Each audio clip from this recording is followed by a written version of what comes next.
श्री शिवाय नमस्तुभ्यं भक्तों। जय श्री कृष्णा। मैं प्रियंका स्वागत करती हूँ आप सभी का अपने यूट्यूब चैनल प्रियंका शास्त्र ज्ञान में। भक्तों, आज के वीडियो में आप सुनेंगे कामदा एकादशी की व्रत कथा। एक ऐसा श्राप जिसने एक पल में एक सुंदर कलाकार को नरभक्षी राक्षस बना दिया। क्या एक गलती की सजा इतनी भयानक हो सकती है कि आपका अपना शरीर ही आपका दुश्मन बन जाए? यह एक ऐसी कथा है भक्तों, यह एक करुण कहानी है, यह एक प्रेम कथा है ललित और ललिता की। भक्तों, इस कथा से यह पता चलता है कि एक छोटी सी भूल क्या किसी के लिए इतनी बड़ी सजा बन सकती है। ध्यान से पूर्ण श्रद्धा भक्ति के साथ इस कथा को श्रवण करें और भगवान श्रीमन नारायण किस तरह उसकी सारी विपदाएं हर लेते हैं, किस तरह ललित और ललिता फिर से दोबारा एक साथ मिलते हैं और स्वर्ग को प्राप्त होते हैं।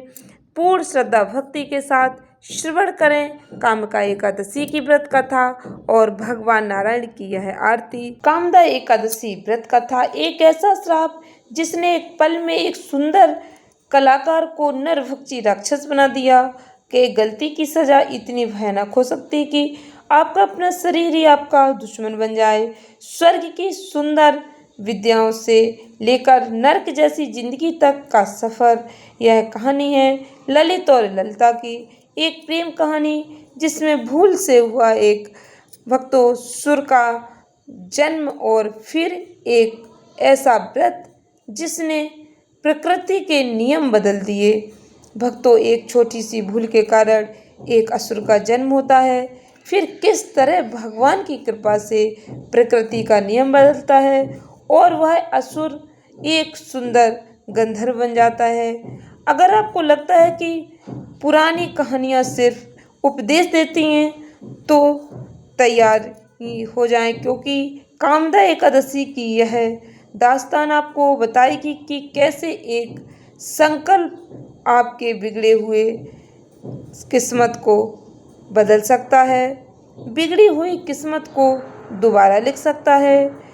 आप ध्यान से सुने भक्तों इस रहस्यमयी व्रत कथा के बारे में जो हर असंभव काम को संभव बना देती है। धर्मराज युधिष्ठिर कहने लगे कि हे भगवान, मैं आपको कोटि कोटि नमस्कार करता हूँ।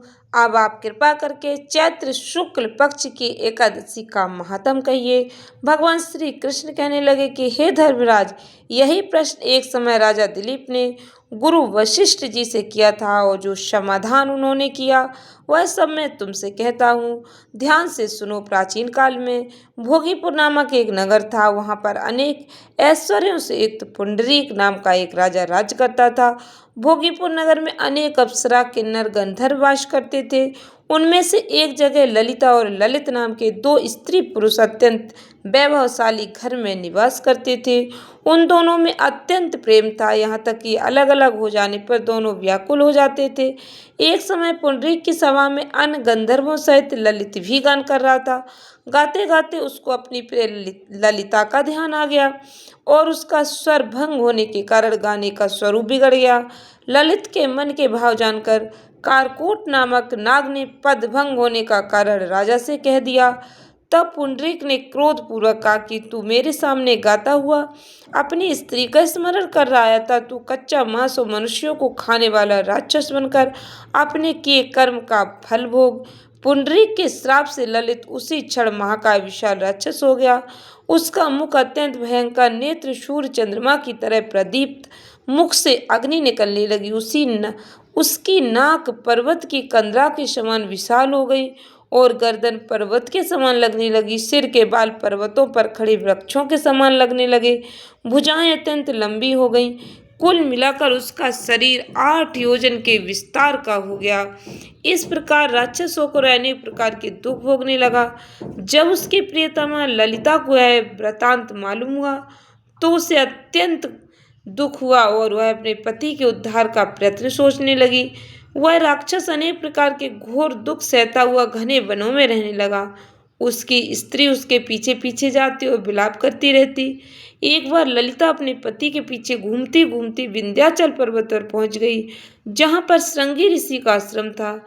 ललिता शीघ्र ही श्रृंगी ऋषि के आश्रम में गई और वहां जाकर विनीत भाव से प्रार्थना करने लगी। उसे देखकर श्रृंगी ऋषि बोले कि हे सुभगे, तुम कौन हो और यहाँ किस लिए आई हो? ललिता बोली कि हे मुनि, मेरा नाम ललिता है। मेरा पति राजा पुंडरी के श्राप से विशाल का राक्षस हो गया। इसका मुझको महान दुख है। उसके उद्धार का कोई उपाय बताइए। श्रृंगी ऋषि बोले, हे गंधर्व कन्या, अब चैत्र शुक्ल पक्ष की एकादशी आने वाली है, जिसका नाम कामदा एकादशी है। इस एकादशी का व्रत करने से मनुष्य के सभी कार्य सिद्ध होते हैं। यदि तू कामदा एकादशी का व्रत कर उसके पुण्य का फल अपने पति को दे, तो वह शीघ्र ही राक्षस योनि से मुक्त हो जाएगा और राजा का श्राप भी अश्वमेध की शांत हो जाएगा। मुनि के ऐसे वचन सुनकर ललिता ने चैत्र शुक्ल एकादशी आने पर व्रत किया और द्वादशी को ब्राह्मणों के सामने अपने व्रत का फल अपने पति को देती हुई भगवान से इस प्रकार प्रार्थना करने लगी, हे प्रभु, मैंने जो यह व्रत किया इसका समस्त फल मेरे पतिदेव को प्राप्त हो जाए, जिससे वह राक्षस योनि से मुक्त हो जाए। एकादशी का फल देते ही उसका पति राक्षस योनि से मुक्त होकर अपने पुराने स्वरूप को प्राप्त हुआ। फिर अनेक सुंदर वस्त्र आभूषणों से युक्त होकर ललिता के साथ विहार करने लगा। इसके पश्चात वे दोनों विमान में बैठकर स्वर्गलोक को चले गए। वशिष्ठ मुनि कहने लगे कि हे राजन, इस व्रत को विधि पूर्वक करने से समस्त पाप नष्ट हो जाते हैं, राक्षस योनि भी छूट जाती है। संसार में इसके बराबर कोई दूसरा व्रत नहीं है। इस व्रत की कथा पढ़ने और सुनने से वाजपेयी यज्ञ का फल प्राप्त होता है। पूर्ण श्रद्धा भक्ति के साथ श्रवण करें भगवान श्री हरि विष्णु जी की यह आरती। प्रेम से बोले विष्णु भगवान की जय। ओम जय जगदीश हरे, स्वामी जय जगदीश हरे। भक्ति जनों के संकट, दासी जनों के संकट क्षण में दूर करे। ओम जय जगदीश हरे। जो ध्यावे फल पावे, दुख बिन से मन का, स्वामी दुख बिन से मन का, सुख संपत्ति घर आवे, कष्ट मिटे तन का। ओम जय जगदीश हरे। माते पिता तुम मेरे, शरण गहूँ किसकी, स्वामी शरण पढ़ूँ किसकी। तुम बिन और न दूजा, प्रभु बिन और न दूजा, आस करूँ जिसकी। ओम जय जगदीश हरे। तुम पूर्ण परमात्मा, तुम अंतर्यामी, स्वामी तुम अंतर्यामी। पारो ब्रह्म परमेश्वर, तुम सबके स्वामी। ओम जय जगदीश हरे। तुम करुणा के सागर, तुम पालन करता, स्वामी तुम पालन करता। मैं मूरख खल कामी, मैं सेवक तुम स्वामी, कृपा करो भरता। ओम जय जगदीश हरे। तुम हो एक अगोचर, सबके प्राणपति, स्वामी सबके प्राणपति। किस विधि मिलूं दयामय, किस विधि मिलूं दयामय, तुमको मैं कुमति। ओम जय जगदीश हरे। दीन बंधु दुखे हरता, ठाकुर तुम मेरे, स्वामी रक्षक तुम मेरे। अपने हाथ उठाओ, अपने शरण लगाओ, द्वार पड़ा तेरे। ओम जय जगदीश हरे। विषय विकार मिटाओ, पाप हरो देवा, स्वामी कष्ट हरो देवा। श्रद्धा भक्ति बढ़ाओ, श्रद्धा भक्ति बढ़ाओ, संतन की सेवा। ओम जय जगदीश हरे।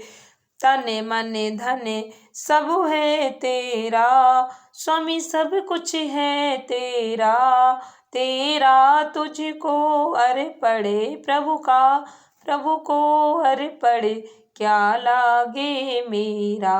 ओम जय जगदीश हरे, श्याम सुंदर जी की आरती जो कोई जन गावे, स्वामी प्रेम सहित गावे। कहते शिवानंद स्वामी, जपत हरि हरि स्वामी, मनवांछित फल पावे। ओम जय जगदीश हरे, स्वामी जय जगदीश हरे।